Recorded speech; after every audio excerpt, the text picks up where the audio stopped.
الکاف 13 اعوذ باللہ من الشیطان الرجیم نحن نقص علیک نبأهم بالحق انہم فتیۃ آمنوا بربہم وزدناہم ہدی۔ نحن ہم، نقص ہم بیان کرتے ہیں، علیکہ آپ پر، نبأہم خبر ان کی، بالحق کی ساتھ حق کے، انہم بے شک وہ، فتیۃ چند نوجوان تھے، آمنو جو ایمان لائے، بربہم اپنے رب پر، وزدناہم اور زیادہ کر دیا ہم نے انہیں، ہدن ہدایت میں۔ ہم ان کا صحیح واقعہ تیرے سامنے بیان فرما رہے ہیں۔ یہ چند نوجوان اپنے رب پر ایمان لائے تھے اور ہم نے ان کی ہدایت میں ترقی دی تھی۔ اب اجمال کے بعد تفصیل بیان کی جا رہی ہے۔ یہ نوجوان بعض کے نزدیک عیسائیت کے پیروکار تھے اور بعض کہتے ہیں کہ ان کا زمانہ حضرت عیسیٰ علیہ السلام سے بھی پہلے کا تھا۔ حافظ ابن کثیر نے اسی قول کو ترجیح دی ہے۔ کہتے ہیں کہ ایک بادشاہ تھا جو لوگوں کو بتوں کی عبادت کرنے اور ان کی نام کی نظر و نیاز دینے کی ترغیب دیتا تھا۔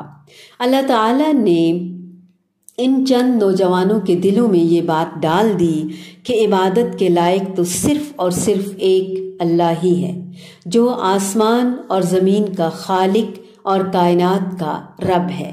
فتیۃ جمع قلت ہے، جس سے معلوم ہوتا ہے کہ ان کی تعداد 9 یا پھر اس سے بھی کم تھی۔ یہ الگ ہو کر کسی ایک جگہ اللہ واحد کی عبادت کرتے، آہستہ آہستہ لوگوں میں ان کے عقیدہ توحید کا چرچا ہوا تو بادشاہ تک بات پہنچ گئی اور اس نے انہیں اپنے دربار میں طلب کر کے ان سے پوچھا تو وہاں انہوں نے برملا اللہ تعالیٰ کی توحید بیان کی۔ بالآخر پھر بادشاہ اپنی مشرک قوم کے ڈر سے اپنے دین کو بچانے کے لیے آبادی سے دور ایک پہاڑ کے غار میں پناہ لے لی، جہاں اللہ تعالیٰ نے ان پر نیند مسلط کر دی اور وہ 309 سال تک سوئے رہے۔ تو یہ ایک قصہ ہے، ایک مشہور واقعہ ہے جو اللہ تعالیٰ ٹھیک ٹھیک بیان فرما رہے ہیں چند نوجوانوں کا۔ نوجوان حق کو بوڑھوں کی نسبت جلدی قبول کرتے ہیں، اور اسی طرح اللہ اور اس کے رسول کی دعوت پر لبیک کہنے والے اکثر نوجوان تھے۔ قریش کے بوڑھے بزرگ اپنے دین پر باقی ہی رہے، ڈٹے ہی رہے، ان میں سے بہت کم ایمان لائے۔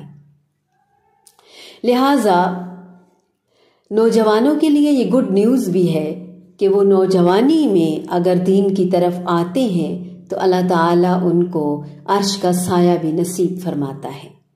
آمنوا بربہم، یہ چند نوجوان تھے جو اپنی قوم کے اونچے طبقے سے تعلق رکھتے تھے، جیسا کہ ان کے کھانا منگواتے ہوئے سب سے ستھرا کھانا، یعنی تاکید کی اس شخص کو اور منگوانے کی فرمائش کی، جس سے ظاہر ہوتا ہے کہ نفاست پسند ہیں۔ ان کی قوم اور بادشاہ مشرک اور بت پرست لوگ تھے، مگر یہ نوجوان بت پرستی چھوڑ کر اپنے رب کی توحید پر پختہ اور خالص ایمان لے آئے تھے اور اس پر ڈٹ گئے تھے، جم گئے تھے، اور اللہ تعالیٰ کی خاطر اپنے عزیز و اقارب، اپنا وطن، گھر بار سب کچھ چھوڑ کر ہجرت کر گئے تو اللہ تعالیٰ نے انہیں اور زیادہ ہدایت اور ایمان سے نواز دیا۔ نحن نقص عليك نبأهم بالحق إنهم فتية آمنوا بربهم وزدناهم هدى۔